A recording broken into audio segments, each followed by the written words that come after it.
नीतीश कुमार को लेकर प्रशांत किशोर ने भविष्यवाणी की थी।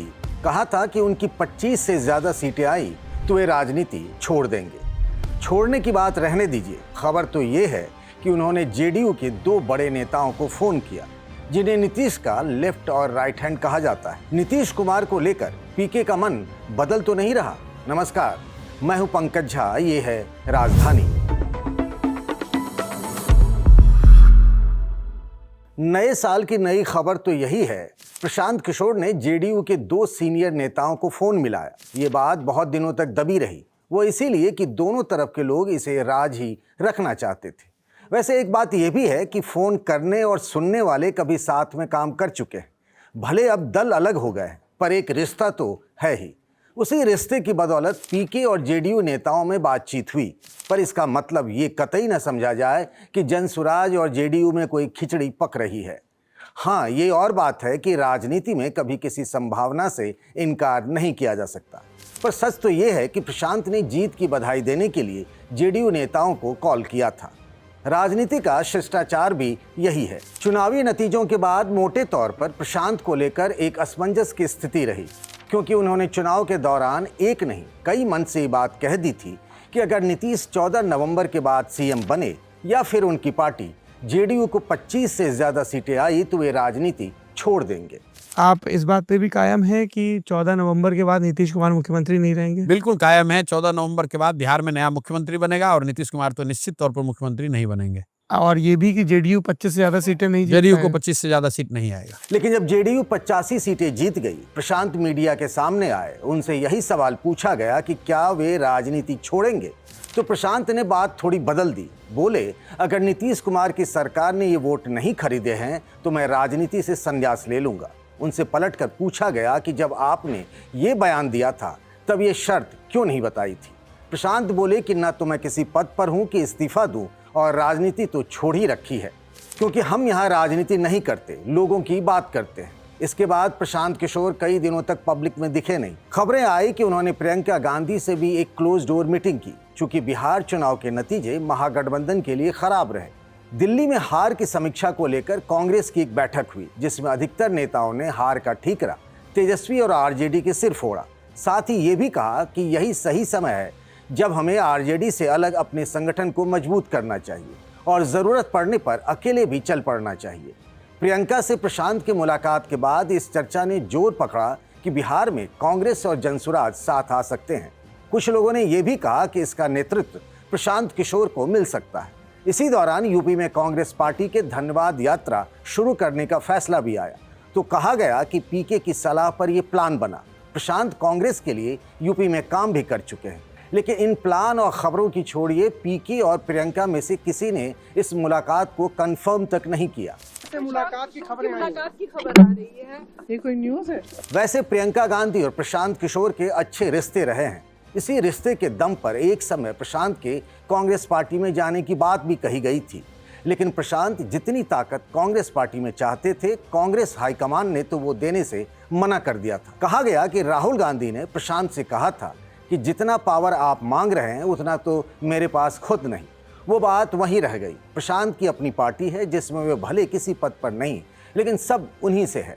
पिछले हफ्ते पटना में कश्मीर के छात्र नेता नासिर खुएहामी से प्रशांत किशोर की मुलाकात हुई।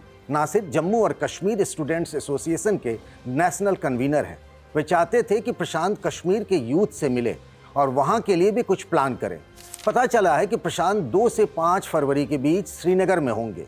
श्रीनगर के टैगोर हॉल में पीके का एक यूथ इंटरैक्शन प्रोग्राम रखा गया है।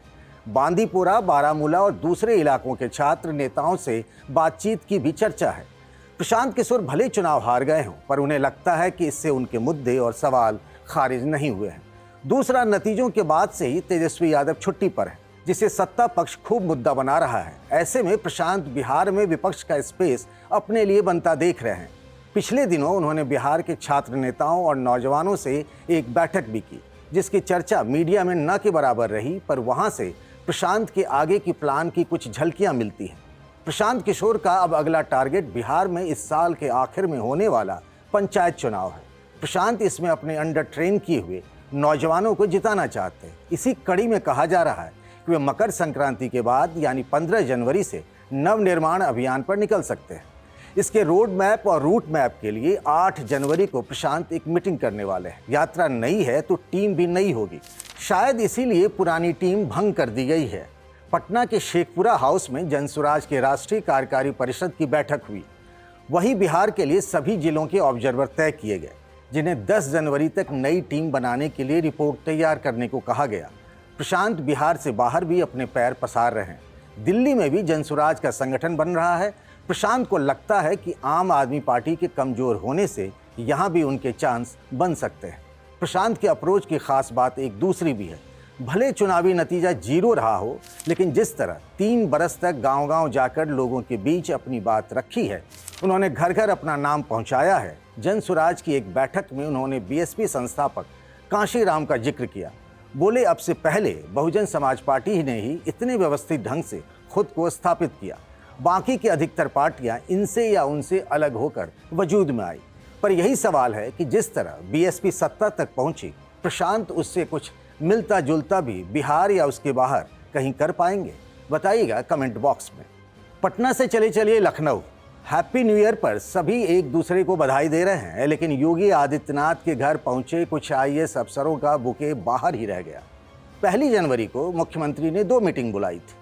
मीटिंग बजट और यूपी दिवस मनाने को लेकर थी, तो अफसरों ने सोचा एक पंथ 2 काज कर लेते हैं। बैठक भी हो जाएगी और मुख्यमंत्री को फूलों का गुलदस्ता देकर हैप्पी न्यू ईयर भी कह देंगे।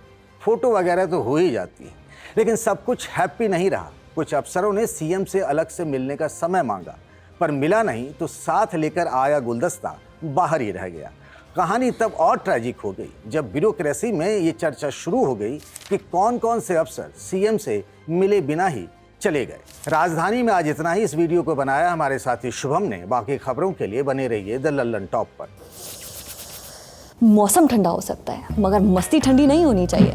नए साल में रजाई में कुनकुनाते हुए दुबकना नहीं है। शुरुआत होगी बहुत सारे फन के साथ। दिन होगा शनिवार का 10 जनवरी 2026 को आपके फेवरेट स्टार्स के साथ। पटना के बापू सभागार में जमेगा लल्लन टॉप का बिहार अड्डा। खेली जाएगी क्विज, आएगा बहुत मजा। और यहाँ आने के लिए आपको सिर्फ फ्री में रजिस्ट्रेशन कराना है। So what are you waiting for? thelallantalk.com पर जाइए, बैनर पर क्लिक कीजिए और आ जाइए बिहार अड्डा में।